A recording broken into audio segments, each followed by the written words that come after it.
Livid is working on a video right now for the 10 games that you need to look out for in December. December, usually an incredibly slow month for gaming. Delta Force was a game that popped up on Steam Next Fest. This game is dropping into early access coming up in December. So Livid started looking through and he was kind of blown away by what he saw. A game that is stepping up to compete with a COD and a Battlefield.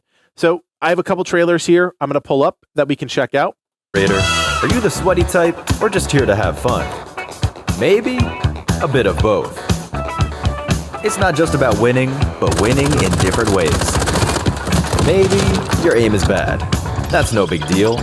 Add a little flair to your game. Now we're talking. Target eliminated. Nice one! Hey bro, stop looting. The enemy is right on top of you. These muscles aren't just for show. Tactics need a little creativity too. That's just how it is. Attention, someone's hit the trap. Okay, listen up. Sometimes greed is the biggest trap. The key to success is tactical coordination with your squad. I'm going to find you. Find them. To not just win, but win big.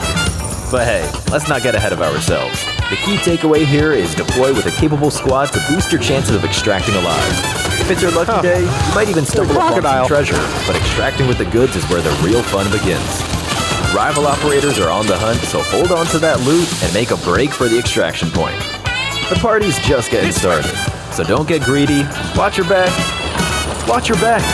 and maybe you'll get out of there alive. Is that it? Are we done? Of course not. You want action? Then you've come to the right place. Bullets, Oh gosh, tanks, that was beautiful explosions, combat. and Let's attack go. aircraft. The battlefield has never looked so beautiful.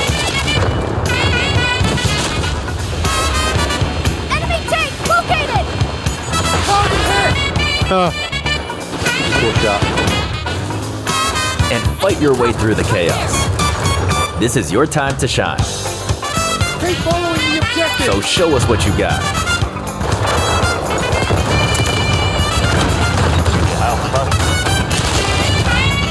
You think this is the end?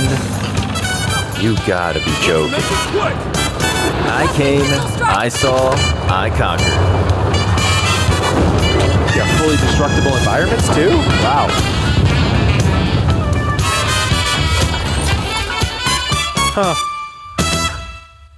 So December 5th is when the game is coming out. There is a lot to unpack here. The first-person shooter genre is very similar to that of the MMO genre. You cannot launch a game in this space without it being so developed that all of the norms that people have come to associate with that genre are met. It's why during the golden age of MMOs, a lot of MMOs that came to compete with a World of Warcraft or EverQuest, they just couldn't hang, is because all of the things that people had grown accustomed to in those games weren't met. And that's the same thing with these sort of competitive shooters. To look at this and be like, wow, they've checked off a lot of boxes here. The thing that's actually the funniest to me is the trailer itself and like the VO and like the quirky music, they don't work by any stretch, but also have the years of Call of Duty overly serious, incredibly fast-paced, almost action movie style trailers done anything for us? And if a game like Delta Force tried to do that, would anybody care? Probably not.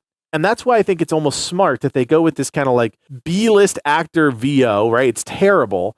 And then you've got kind of this almost like game show-esque music. I'm impressed with what I see. Let's just put it that way. And if they can monetize the game in a way that is not gross, it could be a really popular game, or at least something different in the space. And sometimes different is enough to generate traction. We have a couple other trailers here for the game we can check out.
really like a series of maps that feels unique. One that stood out to me the most is that last one, the trenches one. It's doing something a little different. I think we have seen a million dystopian cities with blown up tunnels and high walls and capsized ships. And this one, Shafted, it's cool looking, but it's stuff we've seen before, right? Like a desolate train yard.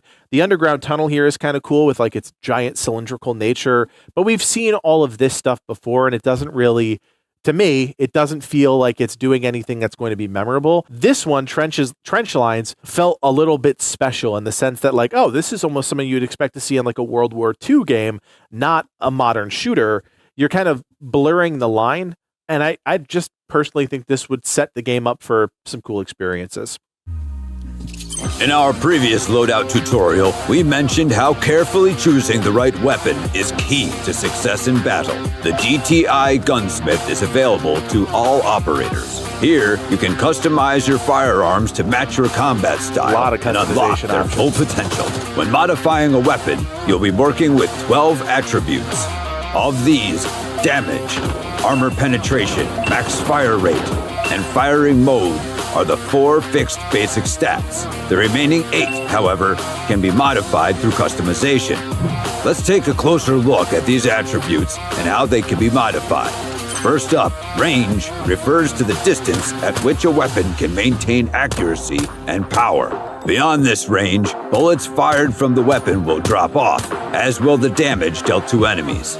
Changing the barrel can alter this range. The new range will increase or decrease based on the attachment's bonus. Consequently, the weapon's range defines its optimal combat This is a really distance. good showcase of the Recoil system in action. is one of the factors that kind of impact split screen is handling. really nice. There's vertical recoil and horizontal recoil.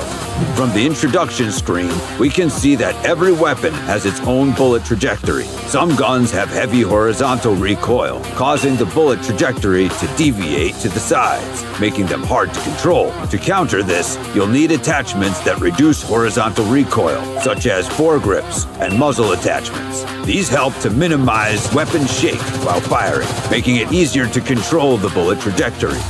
Handling affects aim down sight speed, movement speed while aiming, and sprint fire delay.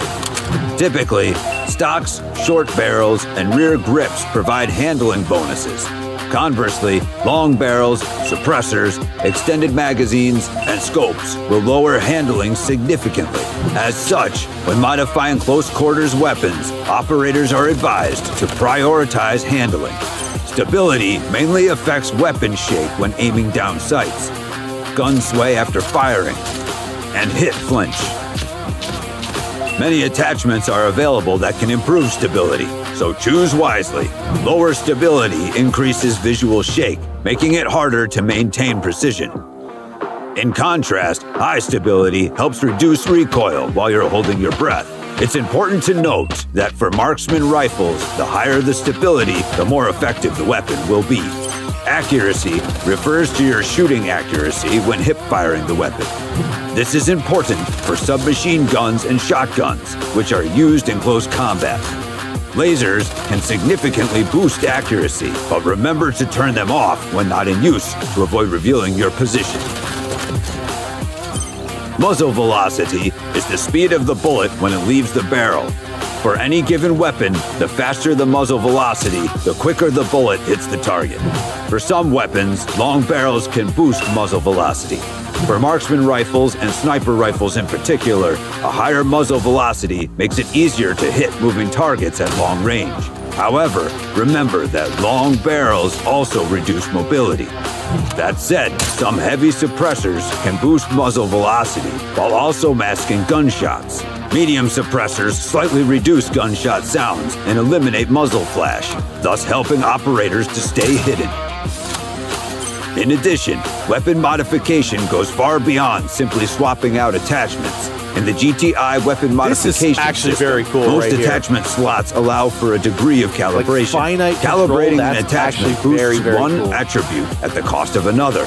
Operators should calibrate attachments according to their own specific combat needs. For example, snipers can calibrate the scope's not eye expecting relief this. and zoom for a more comfortable field of view, making it easier to locate and target enemies. After making modifications at the gunsmith, be sure to save your preferred loadout in the loadout pool so you can quickly apply it later. And feel free to share your loadout with your squad mates so they can learn from your modification experience. That's also very cool. All right, operators, that concludes today's gunsmith tutorial. Until next time, good luck out there. Once again, a very poorly voice-acted trailer. I see somebody in the chat say it's a Fiverr voice, and the direction was that they should be an 80s drill sergeant. There's a lot of customization in this game. If customization is your thing, and you like that kind of tweakiness with your guns in games, they're doing a lot of really cool things here. Some of the more nuanced things, like the finite controls of the attachments that you add, is really unique. I don't know if any other game is doing that, but what that does is it gives players that are so in tune with their own skills, how they like to play, a lot more control. That is going to cause an issue in the sense that, like, people who are just very good at these types of games are going to be at an advantage even more because they're going to know exactly what they should be tweaking to get the most out of these weapons. The other thing that I think I wanted to just say about what they're doing here is this was an incredibly well put together tutorial video. Not only are they showcasing what the gunsmith system is in a very clear and present way, but they're also showing you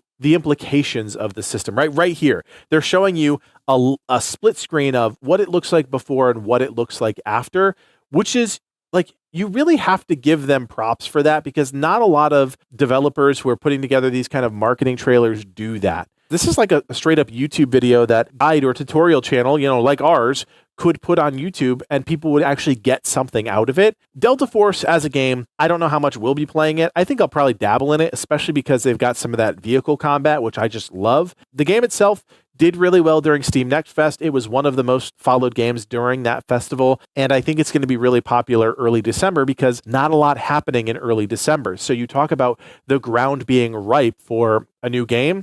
Yeah, Delta Force could absolutely do that.